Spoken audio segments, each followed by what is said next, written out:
Ok les amis, on se retrouve pour la suite de cette série Objectif Corps Divin ou Road to Corps Divin pour les bilingues. Cet épisode 2 fait suite à la première vidéo que j'avais faite. Dans cette première vidéo, je t'annonçais que je commençais une prise de masse. Dans cette deuxième vidéo, on va voir où j'en suis au niveau de mes progressions, au niveau de mes objectifs physiques. Est-ce que j'ai réussi à finalement prendre du poids? Est-ce que mes perfs ont augmenté ou baissé? Bref, je vais te dire exactement comment ça s'est passé. Je te rappelle, l'objectif de cette aventure fitness, c'est pour moi d'avoir un corps de Dieu. Donc littéralement, de peser 75 kg et d'avoir 10% de taux de masse grasse. Et nous sommes dans la première phase qui est ma toute première prise de masse. De 65 kg à 80 kg. Où est-ce que j'en suis aujourd'hui? Alors, faut comprendre qu'on est là au moment où je te tourne cette vidéo le 28 août, donc ça fait exactement 4 mois que j'ai tourné la première vidéo. Dans cette première vidéo, je pesais 66 kg. Et aujourd'hui, je pèse 71 kg. Donc j'ai réussi à gagner 5 kg en l'espace de 4 mois. Donc en ce moment je suis en cohérence avec mes objectifs car mon but, comme je t'avais dit, c'était de gagner 1 kg par mois. Mon objectif c'est vraiment de faire une prise de masse de façon très prudente. J'ai pas envie de griller les étapes parce qu'il y a deux options quand tu veux faire une prise de masse. Il y a l'option Dirty Bulk, donc qui est de faire une prise de masse très rapide, de prendre 2, 3, 4 kg par mois en mangeant de la merde, et il y a la prise de masse prudente, donc là qui est plutôt de prendre 1 à 2 kg par mois maximum tout en mangeant de bons aliments. Et bien moi j'ai opté pour la deuxième option pour limiter un maximum la prise de gras. Et d'ailleurs en parlant de gras, sur ces 5 kg que j'ai gagné, est-ce que j'ai gagné beaucoup de gras? J'ai gagné assez peu de taux de masse grasse, donc littéralement, comme tu peux le voir sur ces vidéos que je te montre ou ces photos, je sais pas ce que je vais te montrer, j'ai gagné un peu de masse musculaire, je suis devenu un petit peu plus balèze et ça c'est quand même assez agréable parce que quasiment pour la première fois vraiment fait remarquer, hey mec, t'es musclé, toi ça se voit, tu vas à la salle, t'es balèze, des trucs comme ça qu'on ne me disait pas avant, qui me font savoir que en fait j'ai bien avancé au niveau de ma prise de masse et même notamment visuellement. Mais il faut comprendre que tout n'a pas été comme sur des roulettes sur ces 4 mois. Alors déjà mai-juin, c'était 2 mois qui étaient vraiment très tranquilles parce qu'en fait c'était les mois qui rimaient avec la fin de mes cours. Littéralement j'avais rien à faire, j'étais à la maison toute la journée, tout ce que j'avais à faire c'était compter mes calories, aller à la salle et travailler sur ma chaîne YouTube, donc ce qui me laissait énormément de temps et d'énergie pour cuisiner notamment. Le mois de mai et le mois de juin étaient très productifs, sur ces 2 mois j'ai gagné 2 kilos, exactement l'objectif que je m'étais fixé. Et puis en parallèle, j'allais à la salle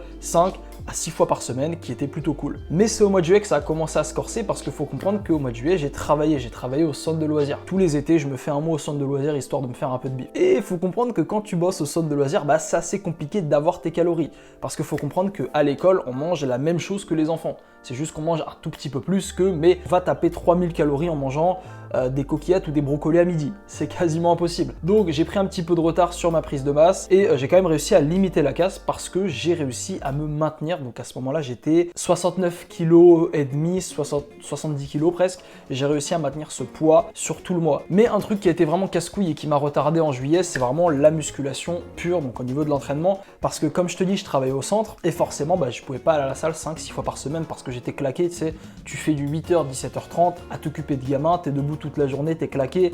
Le soir, j'avais pas forcément l'énergie pour aller à la salle. Et un truc qui m'a vraiment cassé les burnes, c'est vraiment que je suis tombé malade pendant ce mois de juillet. Une semaine où j'étais malade, où j'ai pas pu du tout aller à la salle. Et puis dans ce mois de juillet, forcément, j'allais à la salle genre 2 fois par semaine, ça m'a fait un petit peu retardé au niveau de mes perfs. Mais au mois d'août, je me suis rattrapé car là, sur ce mois d'août, j'ai réussi à gagner 1 kg, donc je suis monté de 70 à 71 kg. Donc j'ai appris pas mal de choses sur ces 4 derniers mois. Tout d'abord, c'était que le secret ultime pour réussir sa prise de masse, c'est de compter ses calories. Je te l'ai déjà dit dans ma précédente vidéo où je te donnais des conseils pour la prise de masse. Je l'ai vraiment expérimenté, ça fait 4 mois. À chaque fois que j'arrêtais de compter mes calories, genre je faisais une semaine sans compter mes calories, vu que je me pèse toutes les semaines, je remarquais que je perdais automatiquement du poids. Genre la semaine où j'ai pas compté de calories, j'ai perdu 500 grammes. Moi je suis pas un gros mangeur, donc littéralement si j'écoute mon corps, si je me force pas, si je compte pas mes calories, je ne traque pas tout ça, littéralement mon corps va manger de quoi perdre du gras en fait. Donc compter ses calories, c'est le conseil principal que je puisse te donner, notamment si t'es skinny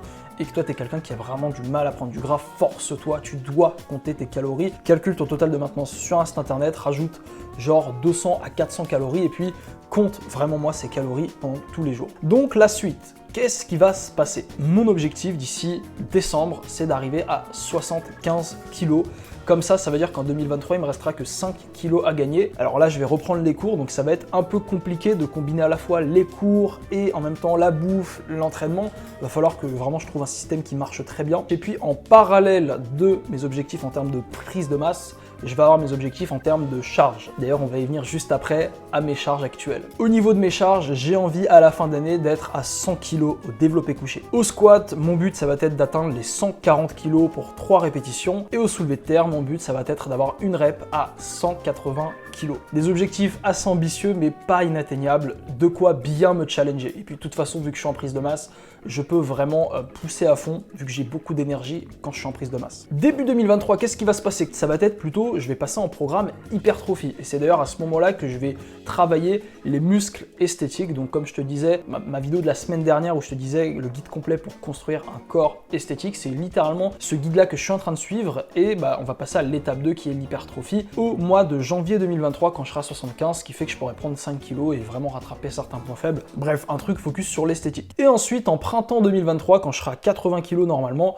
je commencerai ma première vraie sèche. Donc là, cette sèche-là, je t'avais déjà dit, mon objectif, ça va être de descendre à 70 kg. Et pour ça, je vais me donner environ un an. L'idéal, ça serait que je l'ai fini en début 2024. Au pire des cas, je l'aurais fini en printemps 2024. Mais bon, là, on va rentrer dans le dur, on va rentrer dans la phase gros lard. C'est 71 à 80 kg, donc il me reste 9 kg à gagner. Ça va être difficile parce que je vais pas te mentir, à la prise de masse, ça me casse un peu les burnes. Moi, je suis pas un très gros mangeur de base. Moi, je suis un gars qui aime bien faire le jeûne intermittent, tu sais, où tu manges pas le matin. Et le problème, c'est que j'ai dû me remettre à bouffer le matin avec la prise de masse parce que forcément, va manger 2 repas par jour, 3200 calories, c'est très compliqué. Vraiment, j'ai hâte d'être dans cette phase de sèche où je vais pouvoir recommencer à manger plein de légumes, parce que là, je vais te dire, je mange quasiment aucun légume. Je sais que c'est pas bien, mais mon corps, il peut pas. Déjà, faut que je graille du putain de riz, faut que je mange des patates, faut que je tape mes 3200 calories. Si en parallèle, je dois bouffer des légumes, c'est compliqué. Donc c'est pour ça que j'ai hâte de rentrer dans cette phase de sèche où aussi, je vais pouvoir commencer à voir les résultats de mes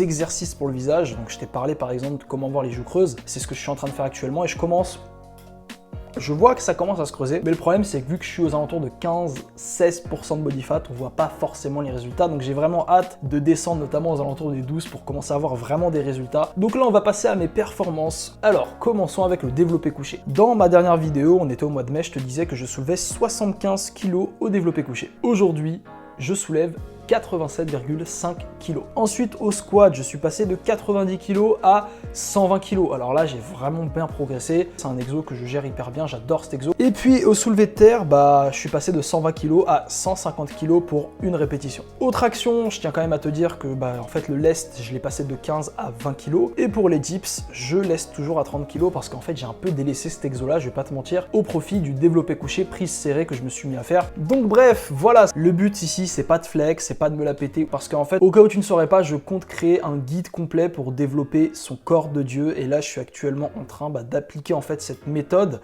que je vais te donner dans un futur guide. Donc ça sera pas avant un an ou deux, je pense que je te sortirai ce guide, mais voilà. Le but, c'est vraiment d'avoir cette série de vidéos pour que tu puisses, toi, plus tard, quand tu verras mon physique, que tu puisses entre guillemets me faire confiance au niveau de la méthode que je vais te donner. Et puis en parallèle, c'est peut-être te motiver si toi aussi tu es dans ton aventure fitness, que tu as envie de faire ta prise de masse, on peut se motiver mutuellement avec ces vidéos. Donc voilà, c'était tout pour l'épisode 2 de Road to Corps Divin. Si tu es intéressé par le fait de suivre ma progression, je t'invite à t'abonner à la chaîne YouTube pour ne pas manquer l'épisode 3 de Road to Corps Divin. Puis aussi, n'hésite pas à liker celle-là pour permettre aux algorithmes de mettre en avant ma chaîne YouTube. Voilà mon pote, c'était tout pour cette vidéo. Je te souhaite une bonne continuation et te dis à la prochaine.